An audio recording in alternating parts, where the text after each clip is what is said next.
Hey guys, tonight we're diving into one of history's most enduring and, frankly, most relaxing mysteries, the lost city of Atlantis. Imagine, if you will, standing on the sun-drenched shores of an ancient, forgotten island, the gentle lapping of waves against white sand, a warm breeze rustling through exotic palms.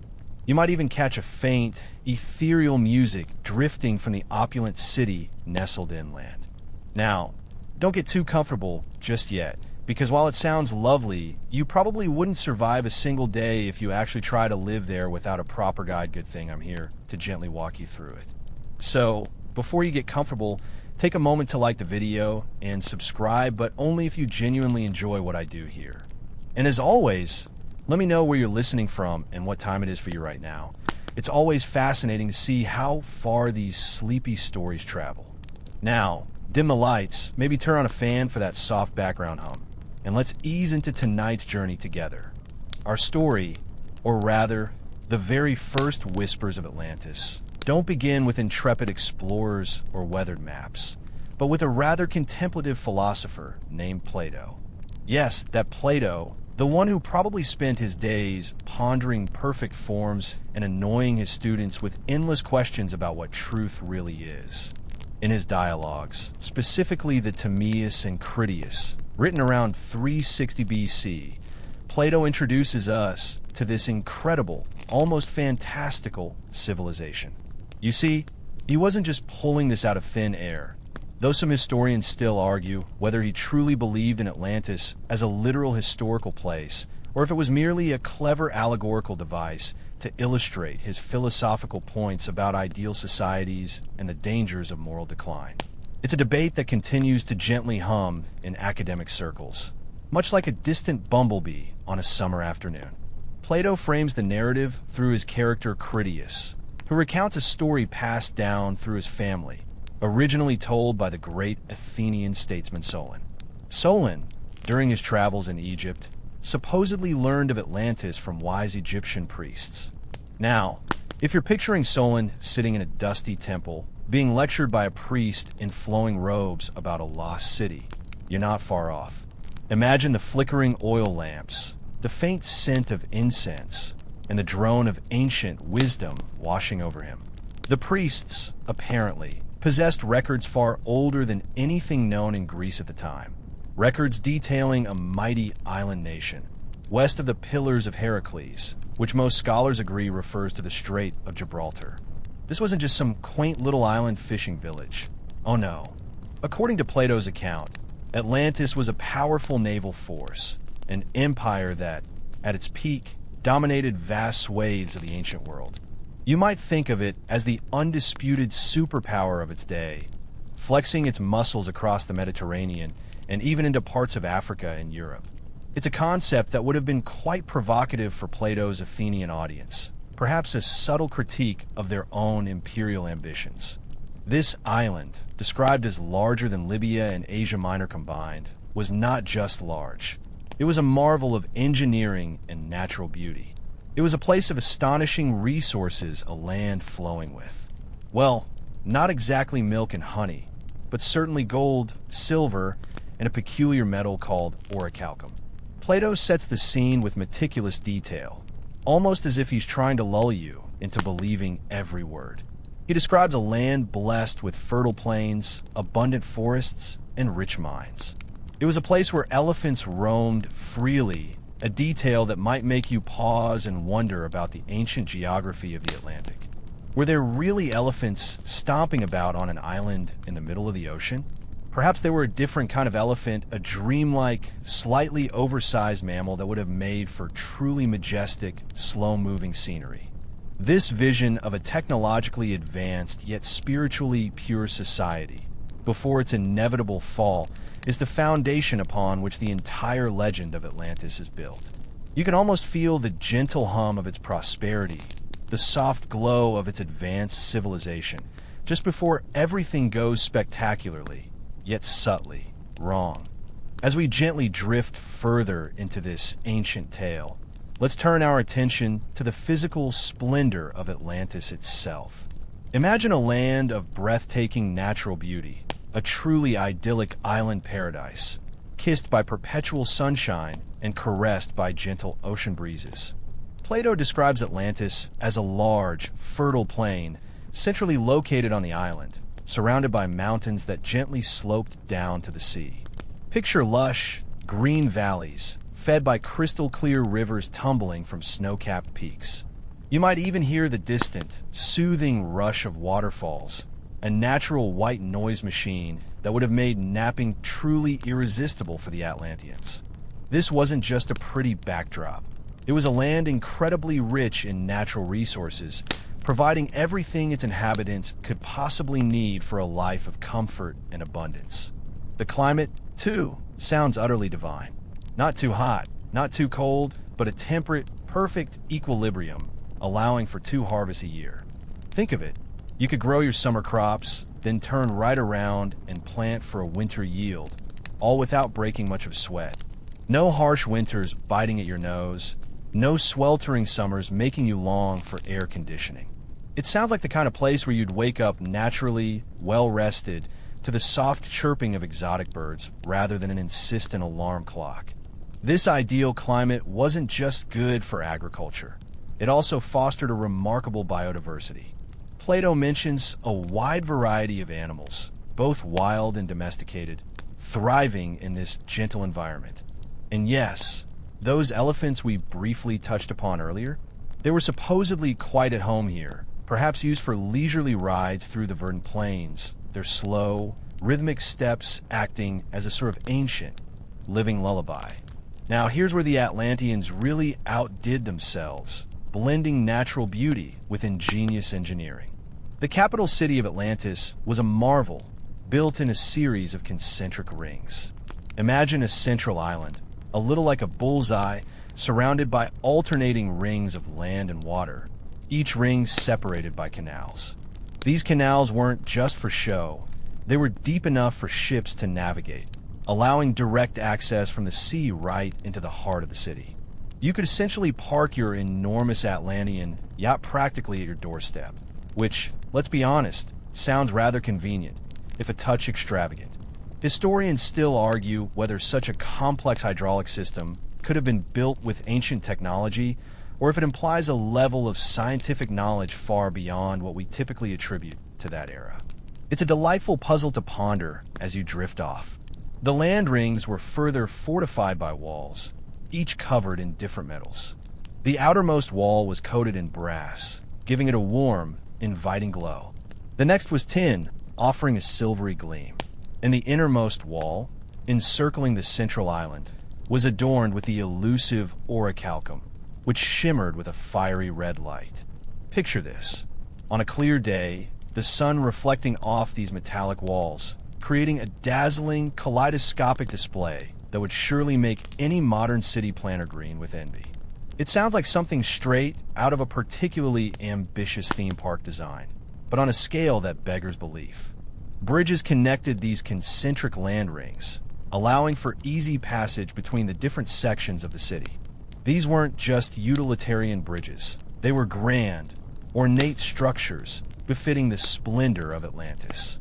Imagine strolling across one of these bridges, perhaps after a relaxing day of philosophy or a particularly invigorating session of Atlantean yoga, gazing down at the gentle flow of water in the canals below. The entire layout speaks of a society that valued both aesthetic beauty and practical functionality, a gentle balance between the artistic and the engineered. It's almost as if the Atlanteans understood the calming power of order and symmetry, long before feng shui was even a twinkle in anyone's eye. This meticulous description of their environment really sets the stage for the kind of peaceful, yet incredibly advanced civilization they supposedly built. You can almost feel the gentle breeze wafting through those concentric rings, a quiet sigh of engineering genius. Having gently explored the physical marvels of Atlantis, let's now turn our attention to the Atlanteans themselves, the people who brought this incredible city to life. What kind of society did they build, and what did their daily lives entail? According to Plato, the Atlanteans were, in their earliest days, a truly virtuous and noble people. They were guided by divine principles, embodying qualities like wisdom, temperance, and a profound respect for the gods. You could say they were the ancient world's version of perfectly polite, exceptionally well-adjusted neighbors who always remembered to return your borrowed tools. Their lineage was quite literally divine. Plato traces their ancestry back to Poseidon, the god of the sea, who, after receiving Atlantis as his allotted domain, fell in love with a mortal woman named Cleito. Together, they had 5 sets of twin sons, and these 10 sons became the progenitors of the 10 royal lines that ruled Atlantis. The eldest, Atlas, became the chief ruler, and it is from him that the island and the surrounding ocean supposedly derive their names.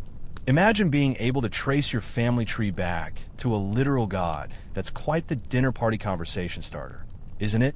Oh, you're descended from local nobility? That's quaint. My ancestor invented the ocean. This divine connection wasn't just a fun fact. It deeply influenced their societal structure.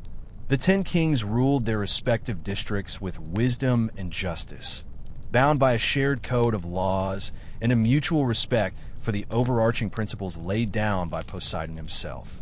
They would gather periodically in a grand temple dedicated to Poseidon, located at the very heart of the capital city, to deliberate on matters of state and to offer sacrifices. These weren't your typical messy animal sacrifices. These were often depicted as solemn, dignified rituals, perhaps involving the gentle hum of chanting and the soft glow of sacred fires. Historians still argue whether Plato's portrayal of this utopian society is a direct critique of contemporary Athenian politics or simply an idealized vision of what a truly just government could be. It's the kind of academic debate that could easily lull you into a peaceful slumber. Daily life for the early Atlanteans sounds remarkably tranquil and organized. With such abundant resources and sophisticated infrastructure, they weren't toiling away in fields from dawn till dusk. Instead, they had ample time for intellectual pursuits, artistic endeavors, and communal gatherings. Picture Atlantean citizens strolling through meticulously manicured gardens, engaging in philosophical discussions, or perhaps attending performances of serene, meditative music. They were, in essence, enjoying a prolonged, ancient version of retirement, but with more toga-wearing and less bingo. Education was highly valued, focusing not just on practical skills, but also on moral and spiritual development. Children would likely be taught the history of their divine lineage, the importance of harmony, and the virtues of temperance from a young age. You can imagine Atlantean parents gently guiding their children through lessons, perhaps by the tranquil waters of the canals, emphasizing compassion and community over individual gain. This sounds less like a strict schooling system and more like a continuous, gentle mentorship, fostering a society of well-rounded, thoughtful individuals. It's a far cry from cramming for exams, isn't it? The Atlanteans were also master craftsmen, creating magnificent works of art and intricate tools. Their homes, while not necessarily as opulent as the royal palaces, were still comfortable and aesthetically pleasing, built with a deep understanding of natural light and airflow. Imagine living in a home that was naturally cool in the summer and warm in the winter, designed with a quiet elegance that spoke of their refined tastes. It sounds like the kind of place where you'd never have to worry about noisy neighbors or leaky faucets, a true architectural dreamscape. This meticulous attention to detail and harmonious living paints a picture of a society that truly understood the art of a peaceful existence, long before the chaos of the modern world. From the gentle hum of Atlantean society, let's now glide over to the truly breathtaking architectural wonders that adorned their island. If you thought those concentric rings and canals were impressive, just wait until you hear about the buildings themselves. The Atlanteans, with their advanced understanding of engineering and an abundance of resources, didn't just build structures. They sculpted the landscape with an artistry that would make modern architects weep with envy, or perhaps just gently sigh in awe. The central island, the very heart of the capital, was where the royal palace and the great temple of Poseidon stood, magnificent testaments to their power and piety. Imagine a palace so grand, so intricately detailed, that it seemed to merge seamlessly with a natural environment, almost as if it had grown organically from the earth itself. Its walls were reportedly clad in the peculiar, shimmering orichalcum, which we'll delve into more deeply later, giving it a warm, reddish glow that would have been particularly stunning at sunrise or sunset. You can almost feel the gentle warmth radiating from those walls as the early morning mist dissipated. The Temple of Poseidon was, by all accounts, an absolute showstopper. It was larger than any temple ever built, with a roof made of gold and interiors adorned with ivory, gold, and silver. Think of the most opulent cathedral or grandest palace you've ever seen. Then dial it up by a factor of 10, and you're getting close. Inside, a colossal gold statue of Poseidon himself, driving 6 winged horses, dominated the space. Around him, 100 Nereidzia nymph-stro dolphins, also sculpted from gold. Imagine the sheer, unadulterated sparkle of that interior, catching the light in 1,000 different ways, creating a truly mesmerizing and perhaps even sleep-inducing spectacle of shimmering reflections. This wasn't just a place of worship. It was a sensory experience designed to inspire reverence and quiet contemplation. Beyond these grand structures, the Atlanteans built elaborate docks and harbors within their intricate system of canals. These weren't just functional. They were designed with beauty in mind, allowing ships to glide effortlessly through the city, often docking right outside the homes of the wealthy. Picture yourself on a small, quiet boat, gently being ferried through the canals, passing under arched bridges that were themselves works of art, the soft sounds of water lapping against the hull a constant, calming companion. It sounds like the most luxurious Venetian gondola ride, but with ancient Atlantean flair. The homes of the common citizens, while not as extravagant as the royal residences, were still built to a remarkably high standard. They likely used natural materials like stone and wood, carefully crafted to blend with the landscape. You can imagine the homes being airy and light-filled, designed to maximize comfort and natural ventilation, creating a living space that felt intrinsically peaceful.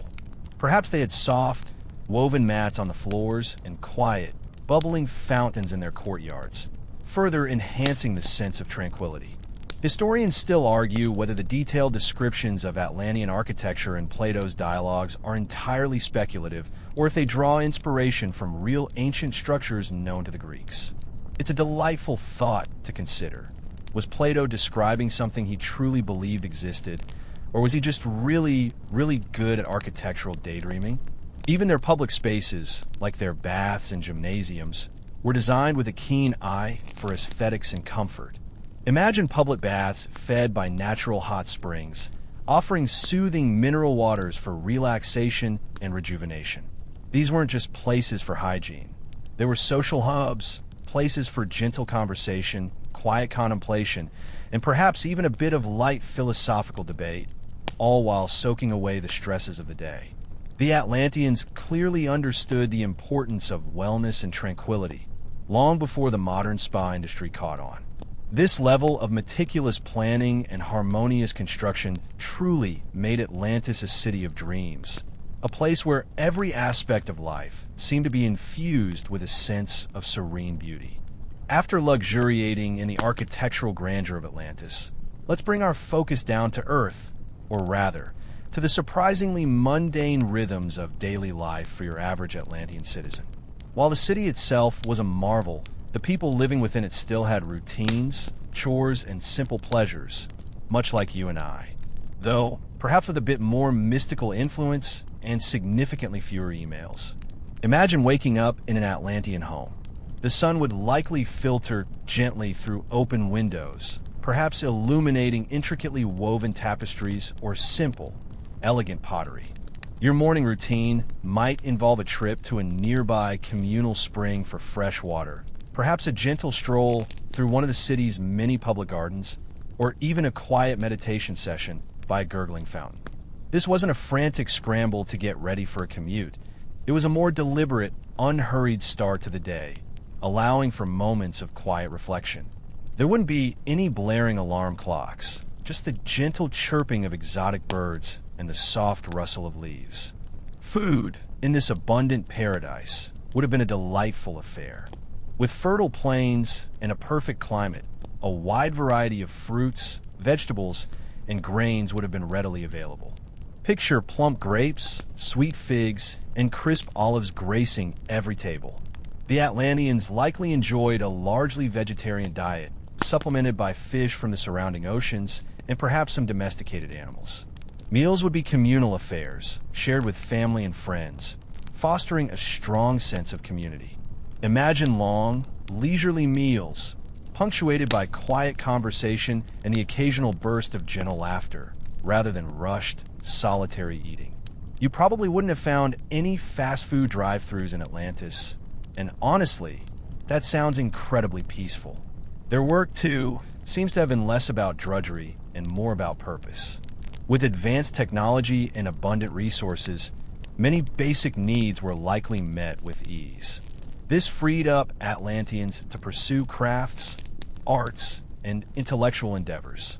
You might see artisans meticulously crafting intricate gold ornaments, or scholars poring over ancient texts in quiet libraries.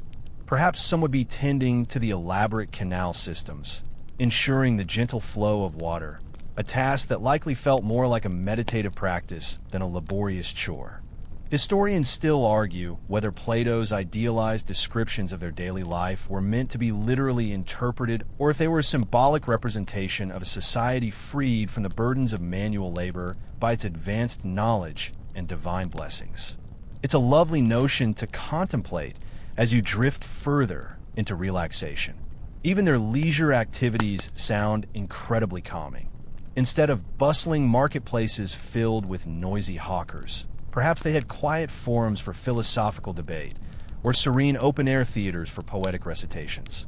Imagine spending your evenings under a sky filled with unfamiliar constellations, listening to the soothing sounds of Atlantean flutes or harps, perhaps while sipping a gentle herbal tea.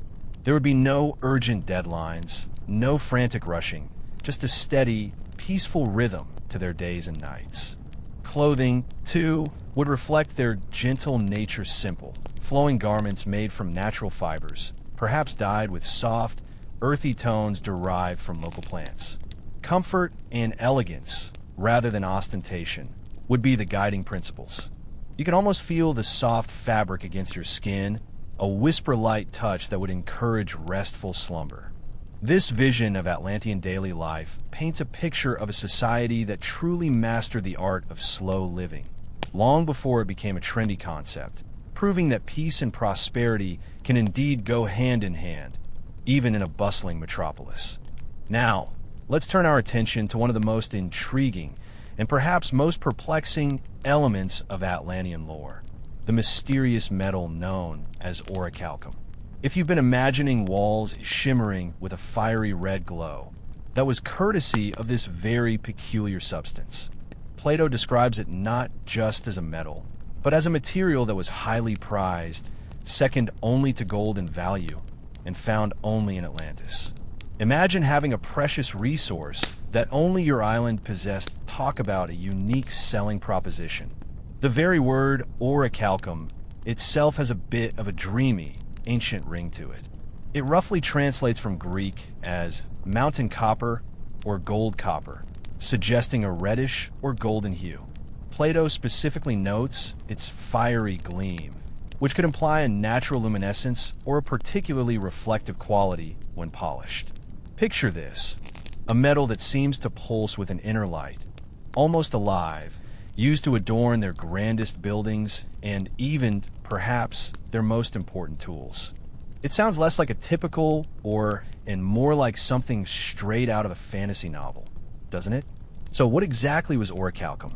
This is where the mystery truly deepens, and historians still argue whether it was a real, known metal, a forgotten alloy, or purely a product of Plato's philosophical imagination. Some theories suggest it might have been a natural alloy of copper and zinc, commonly known as brass, which can indeed have a beautiful golden or reddish tint. Others propose it could have been a form of copper that had oxidized in a peculiar way, or perhaps even a phosphorescent material that glowed in the dark. The idea of a naturally glowing metal being integrated into architecture is certainly a soothing thought, creating a soft, perpetual twilight within their grand structures. Plato states that orichalcum was not only aesthetically pleasing, but also possessed practical applications.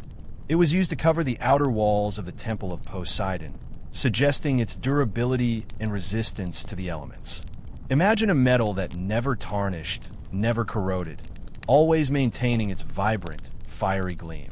This would have been an incredible feat of material science for any ancient civilization.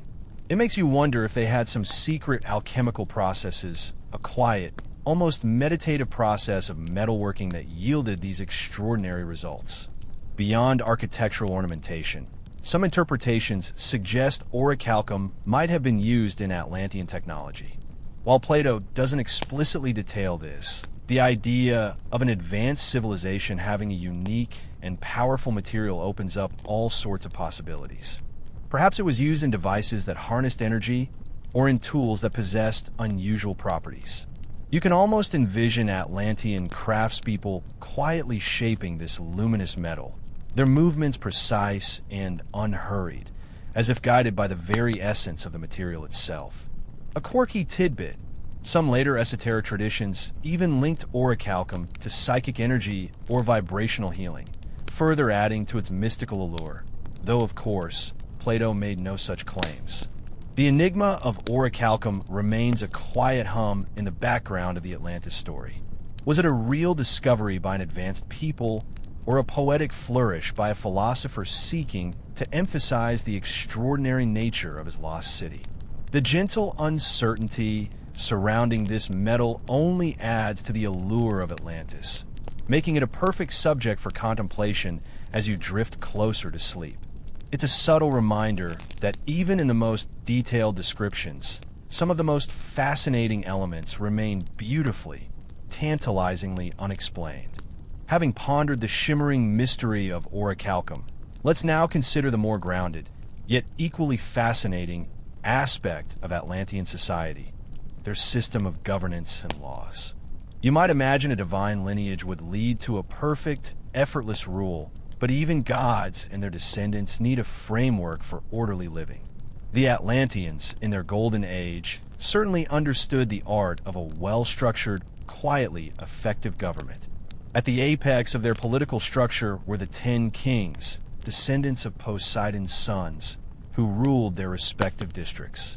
The eldest, Atlas, held paramount authority over the entire island and its vast empire. This wasn't a chaotic collection of independent rulers. It was a cohesive confederation, bound by shared ancestry and a common purpose. Imagine a group of siblings, powerful yet ultimately united, making decisions for the greater good of their peaceful island. You probably wouldn't find any squabbling over who got the last piece of ambrosia, or at least not initially. Their system of justice was deeply rooted in the laws handed down by Poseidon himself, inscribed on a pillar of orichalcum, naturally in the great temple. These laws were clear, concise, and focused on maintaining harmony and preventing discord. Think of it as an ancient, divine constitution, ensuring that justice was dispensed fairly and temperately. Disputes were resolved through a gentle, deliberative process, prioritizing reconciliation over punishment. There would be no shouting matches or dramatic courtroom scenes, just calm, reasoned discussion, guided by the wisdom of their ancestors. One of the most remarkable aspects of their governance was the regular assembly of the 10 kings. These gatherings weren't just for ceremonial purposes. They were vital deliberative sessions where matters concerning the entire realm were discussed and decisions were made. Imagine these powerful rulers, clad in their finest robes, gathering in the sacred temple of Poseidon, perhaps in a room filled with the soft glow of orichalcum. They would offer sacrifices, not of animals, but of bulls captured without snares, and then, after the bull was dispatched by a sacred blow, they would drink from a bowl of its blood, mixed with water, as a symbol of their unity and their covenant with Poseidon. It's a ritual that sounds a little peculiar to modern ears, but for them, it was a solemn, binding commitment to justice and unity. Historians still argue whether Plato's description of this perfectly balanced system of governance was an aspirational ideal for his contemporary Athens, or if it reflected some ancient societal structures he might have genuinely believed existed. It's a fascinating thought. Did Plato invent this gentle, just government as a lesson, or was he reporting on a truly lost political masterpiece? This debate hums softly in the background, a gentle query to accompany your relaxation. Beyond the kings, there was likely a system of administrators and officials who managed the day-to-day affairs of the city and its surrounding regions. These individuals would have been chosen for their wisdom and integrity, rather than their ambition or wealth. Imagine a bureaucracy where everyone was genuinely committed to public service, working with quiet diligence to ensure the smooth functioning of their idyllic society. It sounds almost too good to be true, doesn't it? No endless paperwork, no frustrating waiting lines, just efficient and harmonious administration. The Atlanteans' laws also encompass their relationship with the natural world, emphasizing stewardship and respect for the abundant resources Poseidon had bestowed upon them. Their entire legal and governmental framework seems to have been designed to foster a sense of peace, order, and collective well-being, proving that a society can be both powerful and profoundly gentle, at least in its earliest, purest form. From the quiet deliberation of their governing bodies, let's now consider the Atlanteans' military might.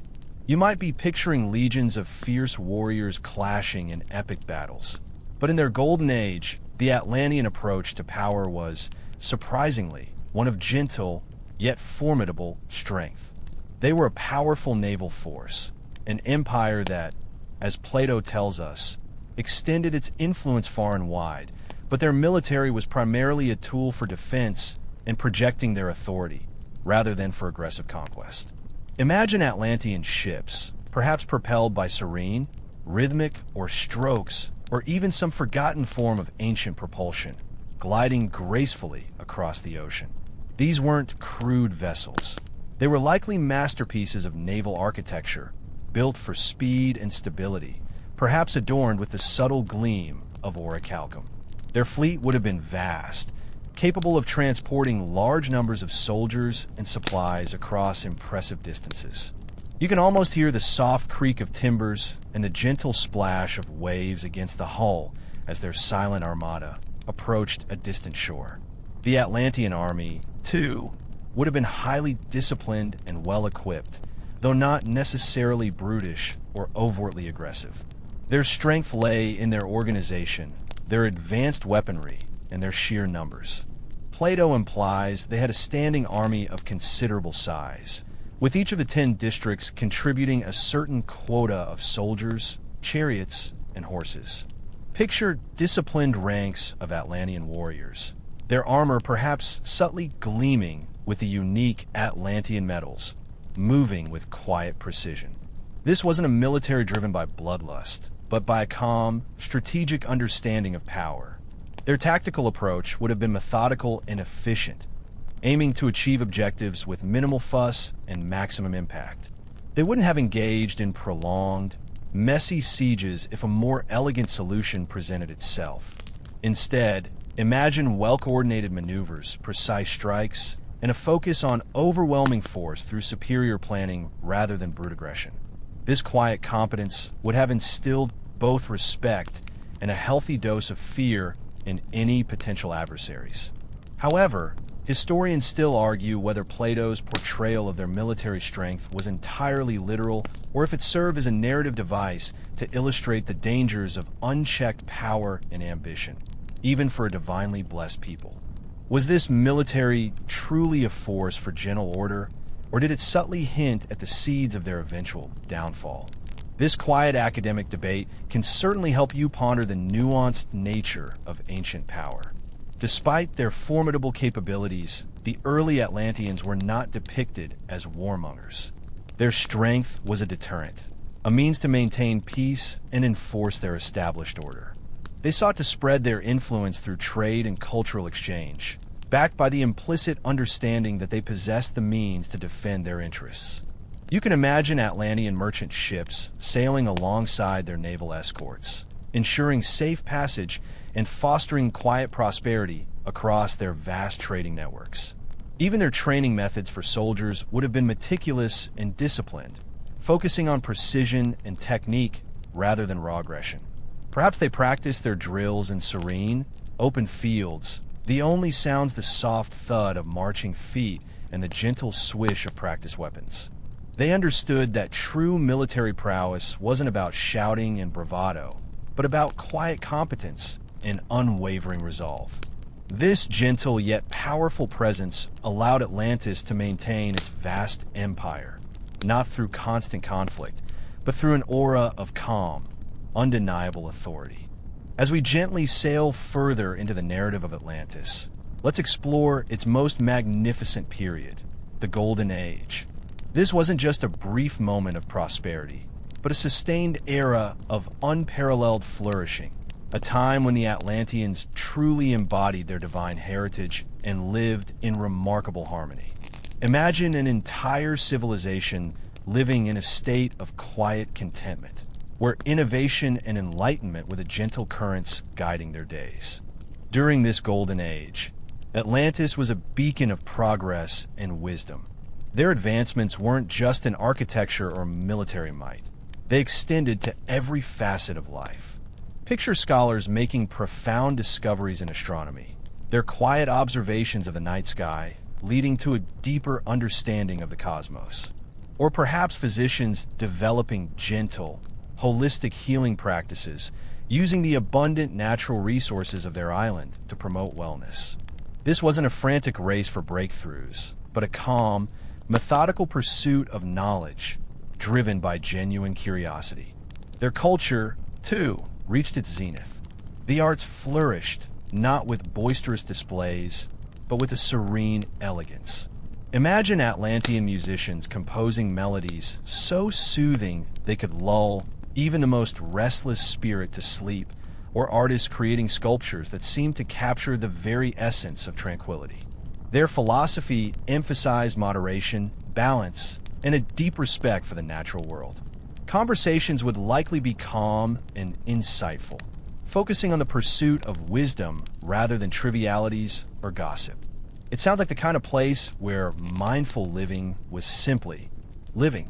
The abundance of resources, coupled with their advanced engineering and agricultural techniques, meant that scarcity was virtually unknown. This freedom from want allowed the Atlanteans to devote their energies to higher pursuits. There was no need for cutthroat competition or endless striving for material possessions.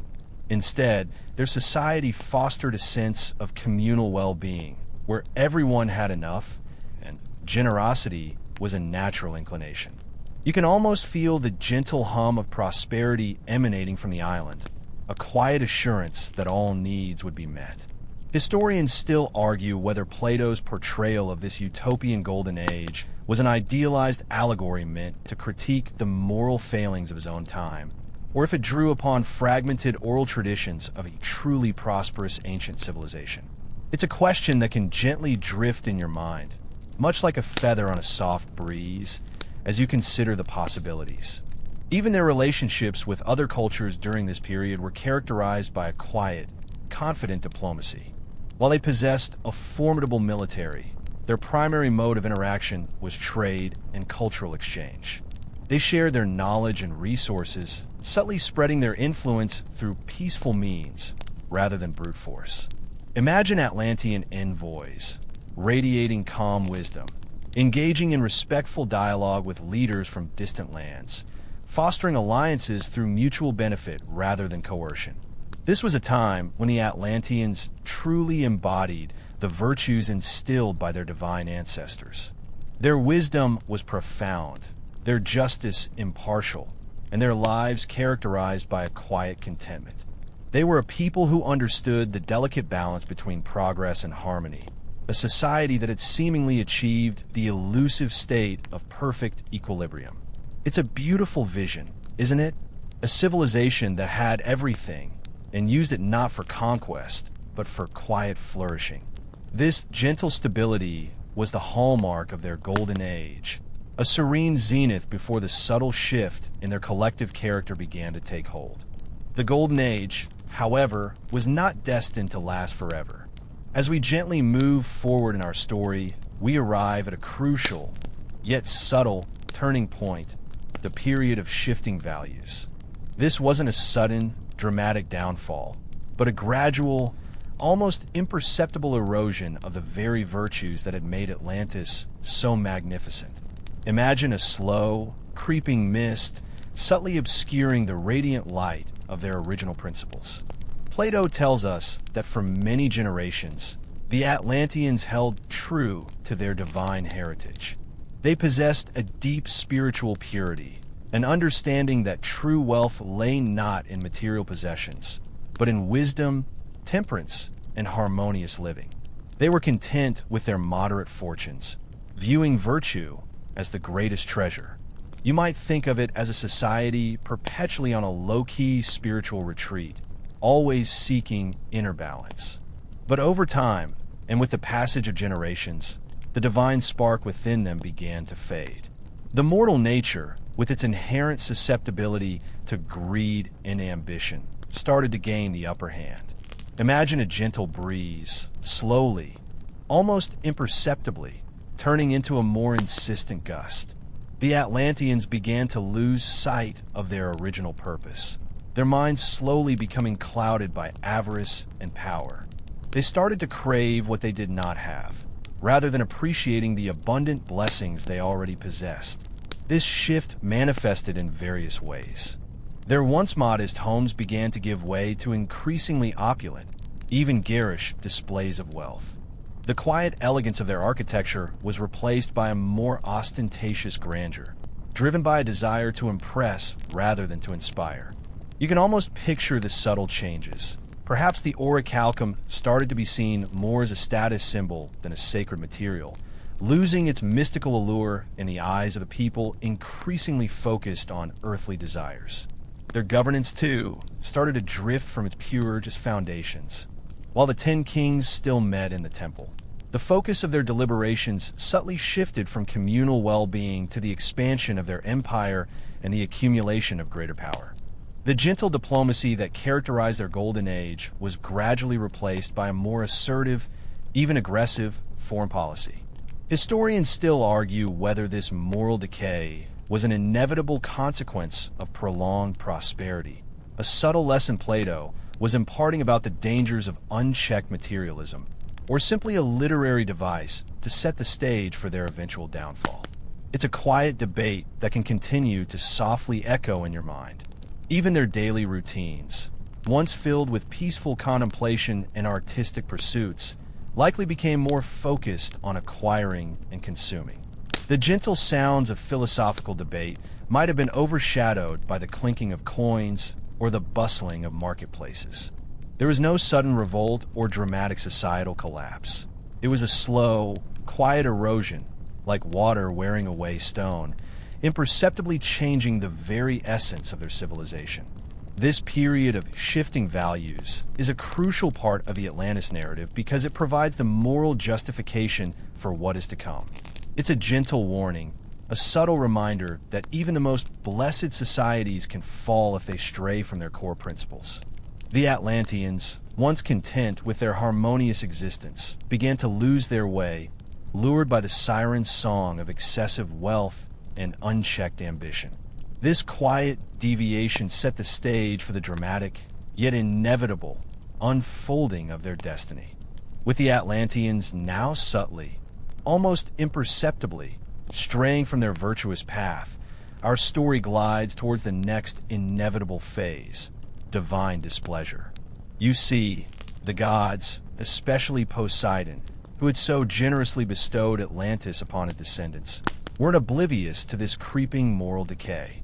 Imagine the gods in their celestial abodes, perhaps sipping on divine nectar, their expressions slowly shifting from serene approval to a gentle, yet firm, disappointment. This wasn't a wrathful, thunderbolt-hurling anger, but a profound sadness, a knowing observation of a beloved creation losing its way. Plato explicitly states that Zeus, the chief of the gods, noticed the change in the Atlanteans. They had, in essence, forgotten their divine nature, becoming more and more consumed by mortal pursuits.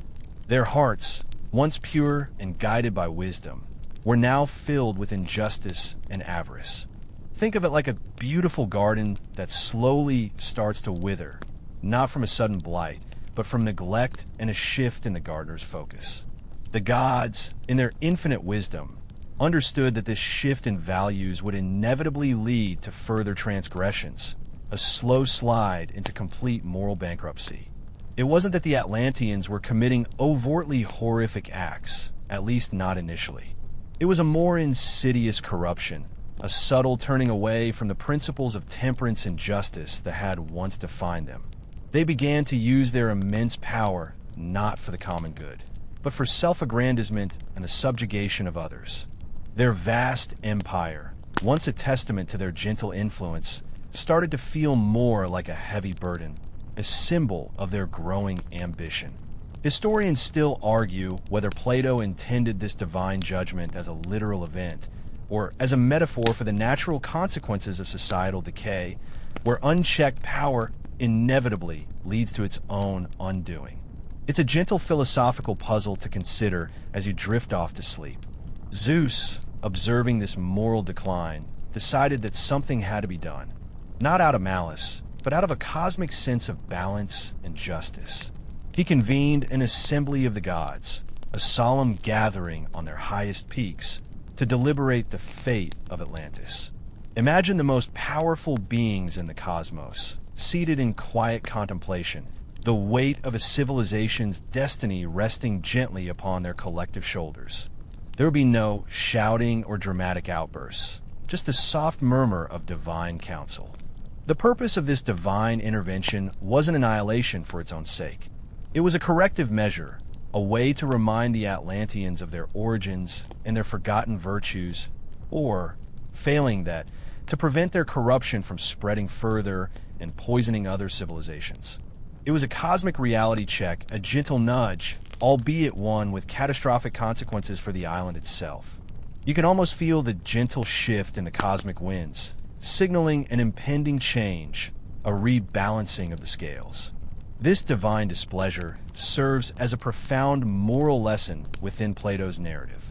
It highlights the idea that even those blessed with extraordinary advantages and divine guidance are not immune to the corrupting influence of human nature. The story gently reminds us that true power lies not in material wealth or military might, but in virtue, humility, and adherence to a moral compass. The gods, with their vast perspective, saw the subtle cracks forming in the Atlantean foundation and knew that a more drastic, yet ultimately necessary, intervention was required to restore order to the world. Their decision was made with a quiet gravity, knowing the profound impact it would have. And so, with divine displeasure quietly observed, we arrive at the inevitable, dramatic conclusion of Atlantis' story, the cataclysmic event. This wasn't a slow erosion, but a sudden, devastating obliteration, a divine judgment delivered with swift, silent force. Imagine the earth itself sighing a deep, resonant sigh, then unleashing its fury in a way that defied comprehension. Plato describes this event as occurring in a single day and night of misfortune.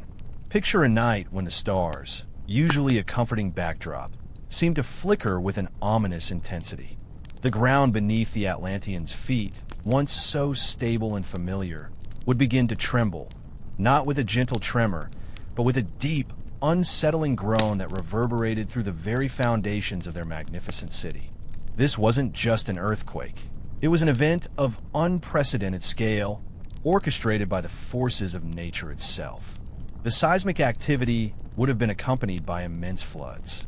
The oceans, which had always been a source of sustenance and prosperity for Atlantis, would turn against it. Imagine waves not just lapping at the shore, but towering like liquid mountains, crashing over the outer walls of the concentric rings, inundating the very heart of the city. The intricate canal systems, once symbols of Atlantean ingenuity, would become conduits of destruction, channeling the raging waters deeper into the island. You can almost hear the terrifying roar of the ocean as it reclaimed its territory, a sound that would undoubtedly chase away any hope of sleep. This sudden collapse wasn't merely a natural disaster. It was depicted as a direct consequence of the Atlanteans' moral failings. The gods, having witnessed their descent into avarice and ambition, withdrew their favor. The earth, it seems, reflected the disharmony within the Atlantean soul. Historians still argue whether Plato intended this cataclysm as a literal geological event, perhaps inspired by real-world tsunamis or volcanic eruptions, or if it was a purely metaphorical representation of the spiritual collapse that followed moral decay. It's a profound thought to quietly ponder as the image of a sinking city gently settles in your mind. The precise manner of Atlantis' disappearance is described with chilling brevity. It was swallowed up by the sea and vanished. Imagine an entire island, with all its grand palaces, bustling harbors, and advanced civilizations, simply disappearing beneath the waves. The colossal temple of Poseidon, once gleaming with orichalcum, would have been dragged down into the abyssal depths, its magnificent statue of the sea god, perhaps the last thing to glint before succumbing to the crushing pressure of the ocean. There would be no escape for the inhabitants. In a single day and night, the vibrant, once proud civilization was erased from the surface of the earth, leaving behind only the vast, indifferent expanse of the ocean. The sounds would be deafening, then swiftly replaced by the eerie silence of the deep. This rapid, total annihilation is a crucial element of the Atlantis myth, leaving no survivors to rebuild, no ruins to mark its precise location. The story serves as a powerful cautionary tale, a stark reminder that even the most powerful and seemingly invincible societies are ultimately fragile, especially when they forget the virtues of humility and justice.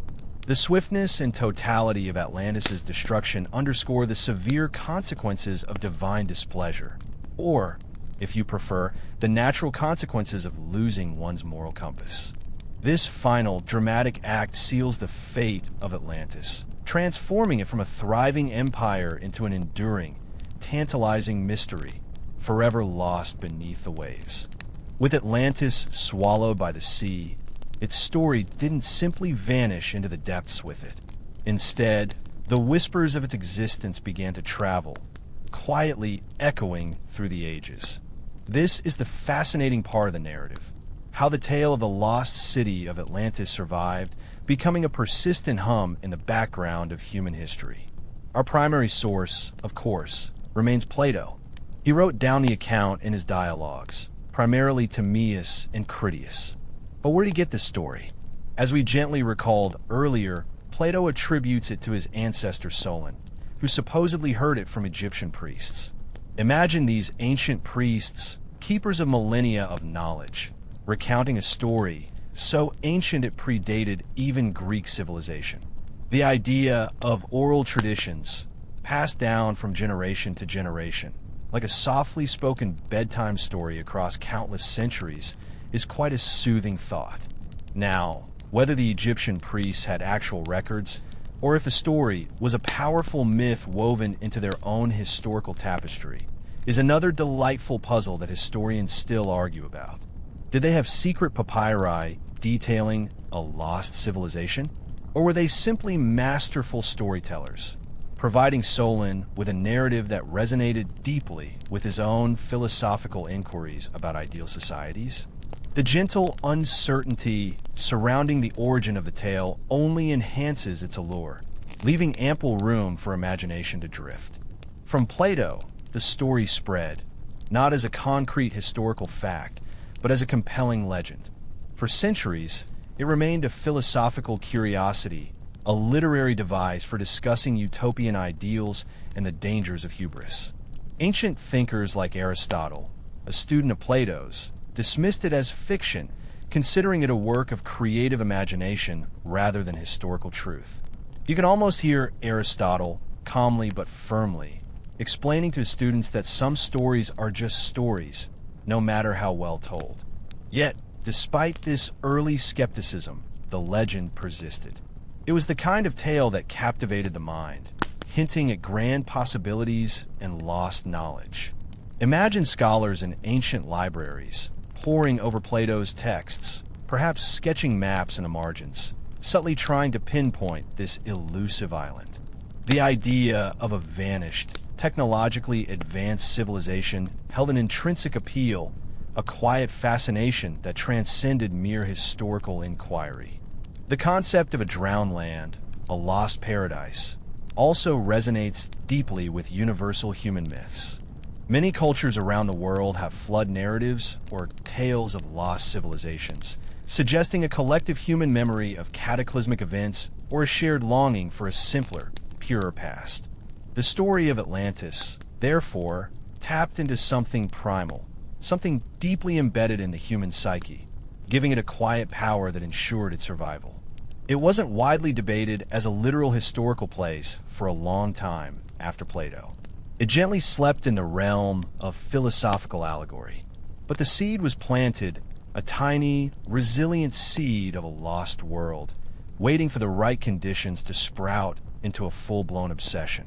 The sheer vividness of Plato's description, the meticulous details about its geography, architecture, and society, ensure that the story wasn't easily forgotten. From being a quiet philosophical echo, the story of Atlantis truly blossomed into a full-blown modern obsession. In recent centuries, fueled by a renewed interest in ancient mysteries and the tantalizing possibility of lost civilizations, the search for Atlantis has become a persistent, captivating quest. Imagine countless individuals, from serious academics to passionate amateur sleuths, gently poring over old maps, analyzing satellite imagery, and even diving into the deep blue sea, all hoping to uncover the elusive truth. The 19th and 20th centuries saw a massive surge in Atlantean speculation. People weren't just reading Plato, they were actively searching for it. One of the most influential figures in this resurgence was Ignatius Donnelly, an American congressman and writer whose 1882 book, Atlantis, The Antediluvian World, proposed that Atlantis was a real historical place and the source of all civilization. This book, though highly speculative, captured the public imagination like nothing before it. You can almost picture people in their drawing rooms, quietly reading Donnelly's theories by the soft glow of a gas lamp, their minds alight with the possibilities of a glorious, lost past. Donnelly's theories sparked countless expeditions and academic debates. Suddenly, sites around the world were proposed as the potential location of Atlantis. The quiet Mediterranean, the vast Atlantic, even remote parts of the Caribbean and beyond became candidates. People pointed to geological formations, ancient ruins, and even strange anomalies on the ocean floor as potential clues. Historians still argue about the scientific validity of many of these proposed locations, or if the sheer enthusiasm for finding Atlantis sometimes clouded rational judgment.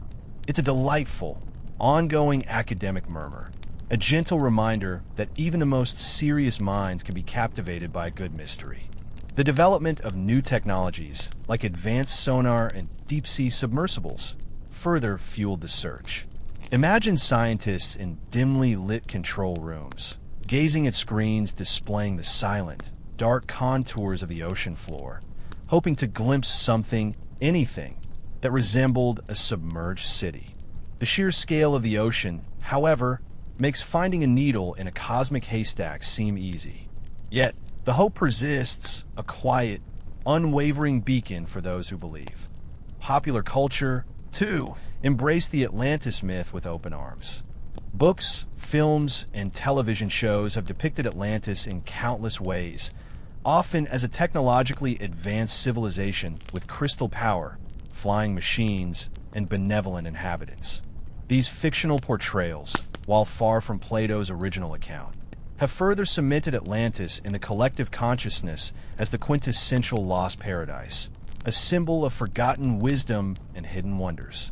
You've probably encountered some version of it yourself, perhaps in a quiet animated movie, adding to its dreamy allure. Even today, The internet is brimming with theories and discussions about Atlantis. From YouTube documentaries to online forums, the conversation continues, demonstrating the enduring human fascination with the unknown and the desire to believe in something grander than our known history. The search for Atlantis isn't just about finding a lost city. It's about discovering a lost piece of ourselves, a glimpse into a potential past where things were perhaps more magical, more enlightened, or simply more mysterious. This persistent yearning to uncover its secrets ensures that the legend of Atlantis will continue to gently beckon to explorers and dreamers alike. As our gentle journey through the curious case of Atlantis draws to a close, let's reflect on its enduring mystery. The lost city, whether a literal historical place or a profound allegory, continues to hold a powerful sway over the human imagination, a testament to its compelling narrative and timeless themes. Imagine the soft glow of a forgotten light, always just beyond reach, beckoning us to wonder. Why does Atlantis continue to fascinate us, even millennia after Plato first penned its tale? Perhaps it's the universal allure of the unknown, the inherent human desire to uncover hidden truths and forgotten histories. The idea that a magnificent civilization could simply vanish beneath the waves leaves a tantalizing void, a puzzle that our minds instinctively try to solve. It's like a quiet, unresolved chord in a beautiful piece of music, leaving you wanting just a little more. The legend of Atlantis also speaks to our hopes and fears about progress and decline. It presents a mirror, reflecting our own aspirations for advanced societies, but also serving as a gentle cautionary tale about the perils of hubris and moral decay. We dream of building perfect worlds, but the story of Atlantis quietly reminds us that even the most splendid creations can be undone if we lose our way. Historians still argue about the precise philosophical message Plato intended, whether it was a direct critique of Athenian imperialism or a broader contemplation on the rise and fall of civilizations. It's a scholarly whisper that can accompany you into a peaceful reverie.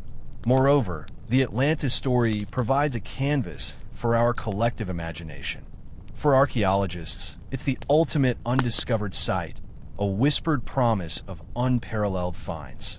For scientists, it's a geological enigma, a test of our understanding of ancient Earth. For storytellers, it's an inexhaustible wellspring of inspiration, capable of being reinterpreted across countless genres and mediums. The sheer adaptability of the myth is part of its enduring power. It could be whatever we need it to be, a symbol of hope, loss, or even just a fascinating bedtime story. The enduring mystery of Atlantis also taps into our longing for a past that might have been grander, more mystical, or simply different from the one we know. In a world increasingly mapped and understood, the idea of a truly lost place offers a refreshing sense of wonder and the thrilling possibility that there are still profound secrets waiting to be uncovered. You can almost feel the gentle pull of that undiscovered realm, drawing you into its silent depths. So, as you settle deeper into your pillow, remember Atlantis not just as a vanished city, but as a concept, a powerful symbol.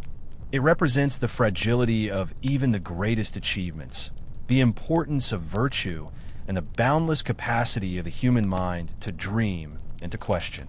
Its story is a gentle reminder that some mysteries are perhaps meant to remain unsolved, forever inspiring us to look beyond the obvious, to listen for the faint echoes of forgotten worlds, and to appreciate the quiet power of a good, long-lost tale.